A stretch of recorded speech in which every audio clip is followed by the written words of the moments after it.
The more I studied the hidden side of the European royal families, the further I fell down the rabbit hole, until I stumbled upon something extremely dark.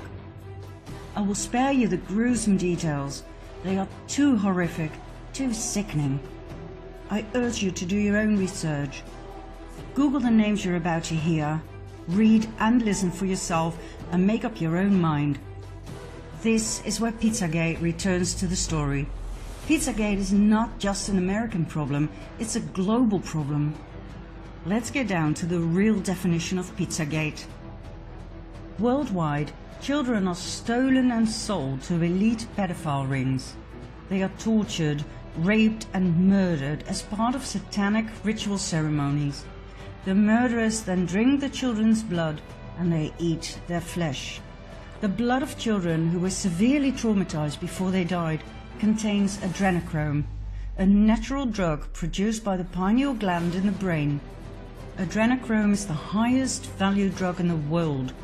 The God these people serve is Satan. It's not a God of love and mercy. Whether or not you believe in the existence of Satan is not relevant. They do. And according to each and every eyewitness who has the guts to step forward, Pizzagate is real. Remember Mel Gibson's statements? He was ousted for not wanting to participate. He witnessed it though, and he is one of the very few who dares to speak about it. Personally, I think it's a miracle that he's still alive. Adrenochrome is real. It is the ultimate drug. This is what you look like when you take it, and this is when you no longer have access to it, thanks to President Trump. There was not as much time between these photos as you may think.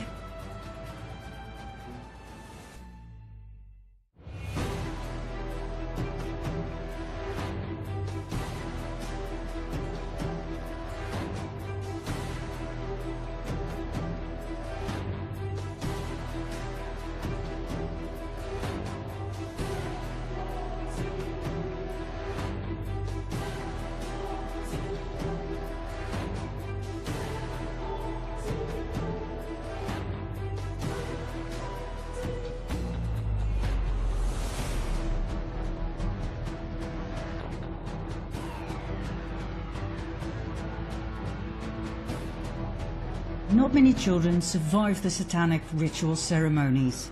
The very few ones that do were not meant to be killed. They were there to sexually serve the elite. Royalty, sheikhs, top politicians, bankers, judges, church leaders, worldwide. Most survivors were born into satanic cult families. When you study all of the survivors' accounts, you will see they have a lot in common.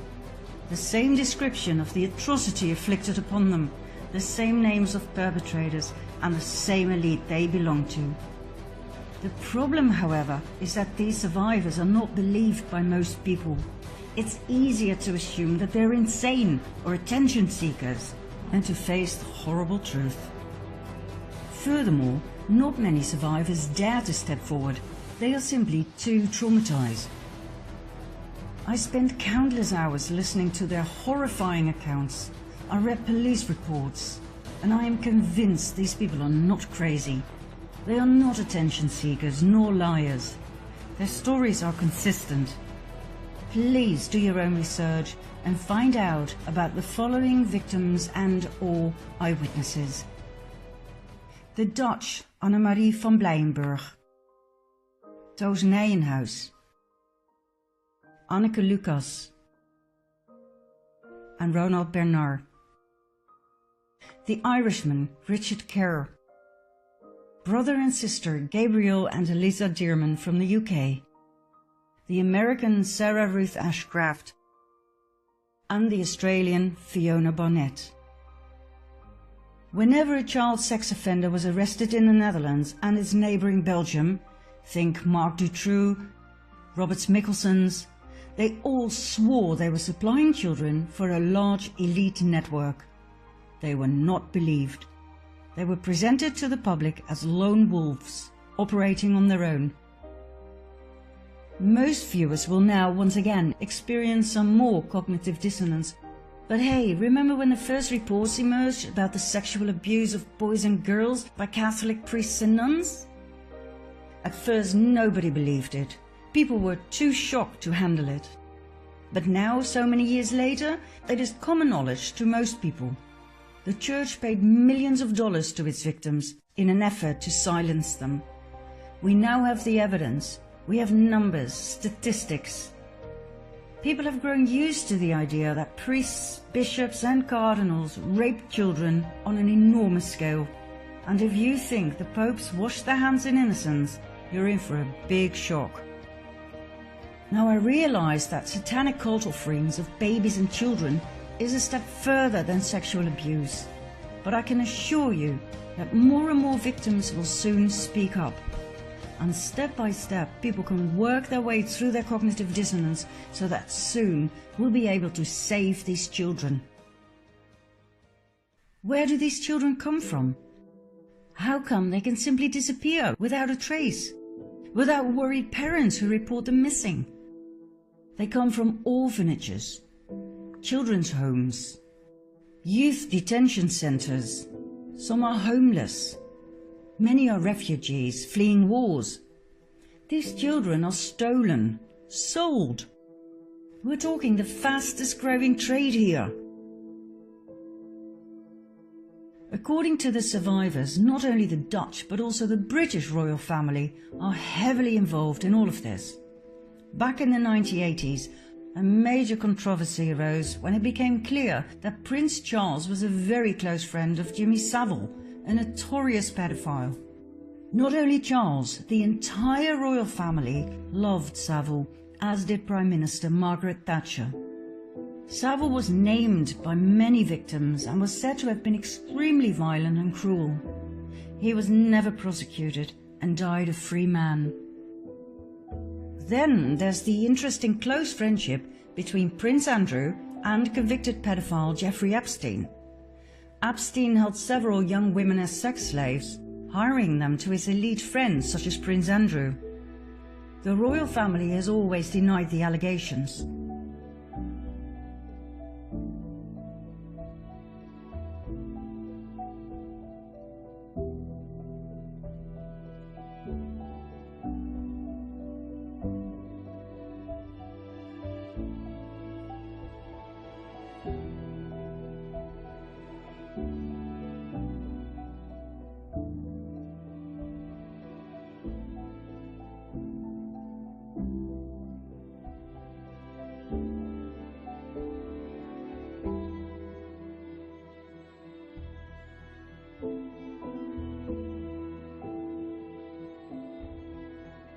And there's more.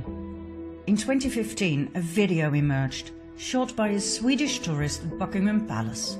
It shows a naked boy climbing out of a window of the palace using a bedsheet. The boy cannot hold on and falls to the ground.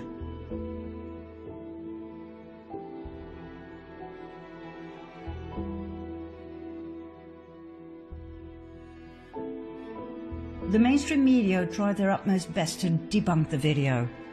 Buckingham Palace declined to comment on the video, and the Metropolitan Police said they had no reports of the incident.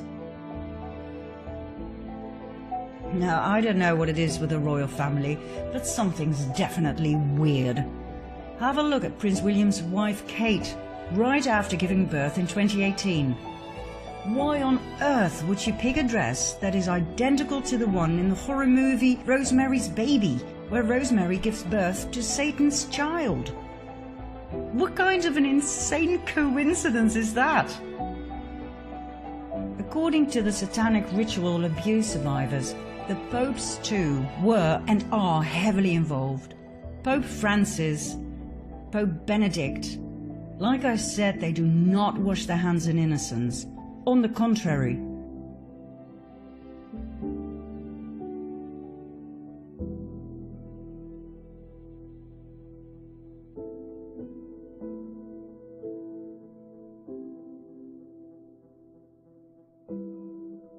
Both Pope Francis and the Dutch Prince Bernhard loved hunting parties, according to the survivors.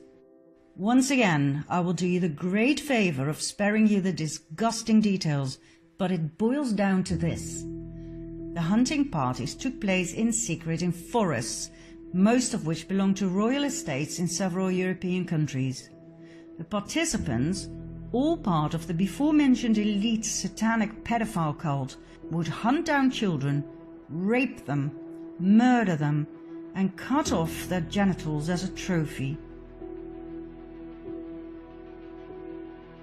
In February 2013, former Pope Benedict Joseph Ratzinger was prosecuted and sentenced by default for crimes against humanity by the International Tribunal into Crimes of Church and State.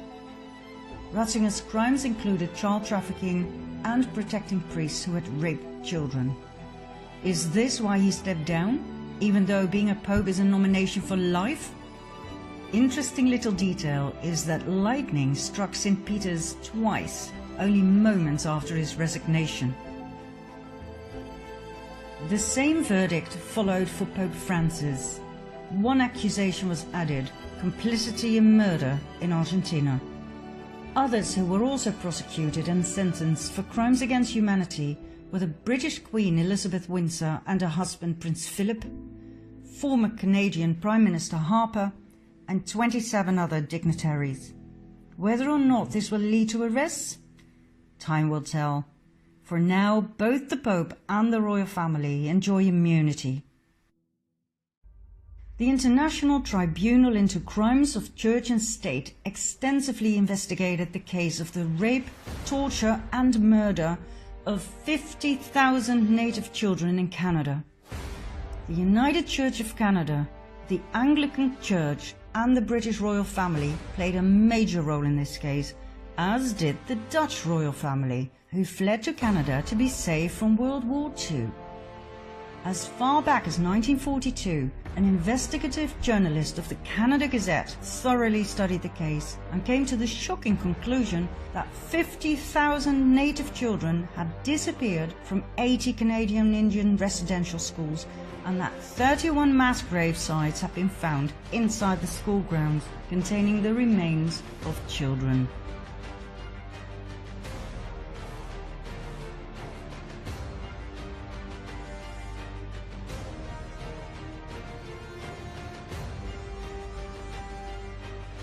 Now, as shocking as this may be, it is nothing new. On a regular basis, mass baby and children's graves are discovered, often near nunneries. In some cases we don't know exactly what happened, in other cases we do know, due to forensic evidence and the eyewitness accounts of survivors. Mel Gibson was right when he said that satanic cults with child sacrifices are nothing new. It goes way back into history. For thousands of years, children have been murdered to please Satan, Lucifer, Baal, Moloch, or whatever you want to call him. I have found many paintings of child sacrifice in Catholic churches during my own research. It's part of human history, but that doesn't mean it's okay.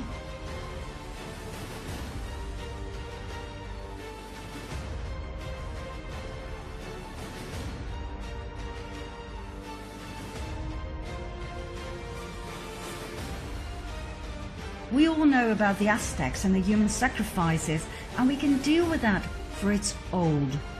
But until recently, I was not aware of any of this. I'd never heard about Pizzagate and satanic Luciferian cults with child sacrifice.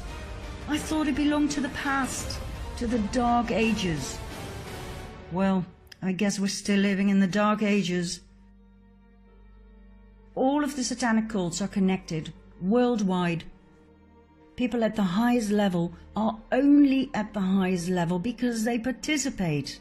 And once you're in for life, through blackmail with pictures and video footage taken in secret. And some don't even need blackmail, they simply thrive on the pain and suffering of others. Some names have been named, others will follow soon. The people will be shocked to the core when this comes out. Let me give you one piece of advice. When the video of Hillary Clinton and her right hand Huma Abedin raping, torturing, mutilating and killing a little girl comes out in the open, Do not watch it. You will not sleep again.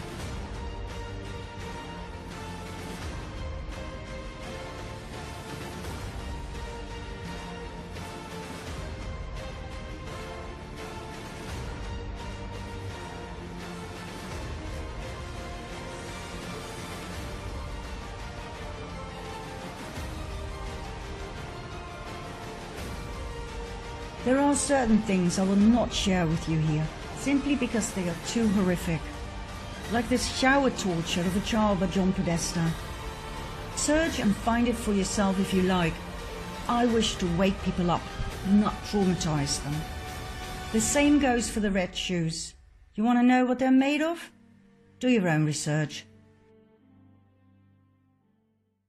I'll give you a small hint. The tradition of red shoes for the elite goes all the way back to the Byzantine tradition, when kings would wear them as symbols of bloody martyrdom. The video, by the way, was found on the confiscated laptop of Anthony Weiner, the ex-husband of Huma Abedin. It was stored together with thousands of other files in a folder called Life Insurance. Talk about blackmail. Weiner, by the way, was sentenced to serve 21 months in prison for sending sexual texts to a minor back in 2017. Oh, and the good news is, Weiner's laptop has officially been accepted in court as evidence. I can assure you we'll be hearing a lot more about its contents very soon. Now, what happens when you try to make any of this public? Either your TV career ends right there and then, or you get a heart attack,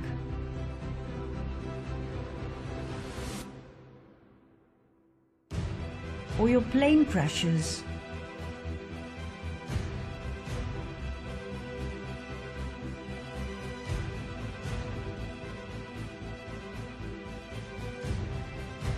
or you end up dead in a hotel room.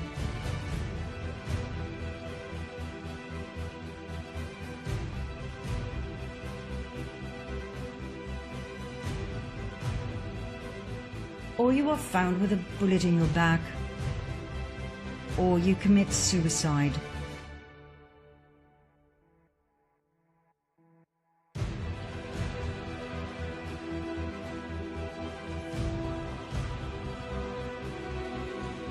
And guess what?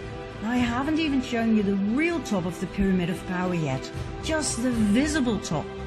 Did you think the Rothschilds, the Rockefellers, George Soros, the government leaders, even the royal families, did you think they are the top of the 1%? They are not. There is a very dark order above them all, making puppets of everybody else, even of kings and queens. Ever heard of the Jesuit order? Did you know that there are 3 popes instead of 1? Ever heard of Agenda 21? Of its sequel, the depopulation program? This is so big, it does not fit in this first documentary. It will form a film of its own, which I promise to present in the very near future. What I wish to give you now is hope. After all of this misery, it's time for some light. And the good news is, there is plenty of that. Come with me, finally, to the good news in part 9 and 10.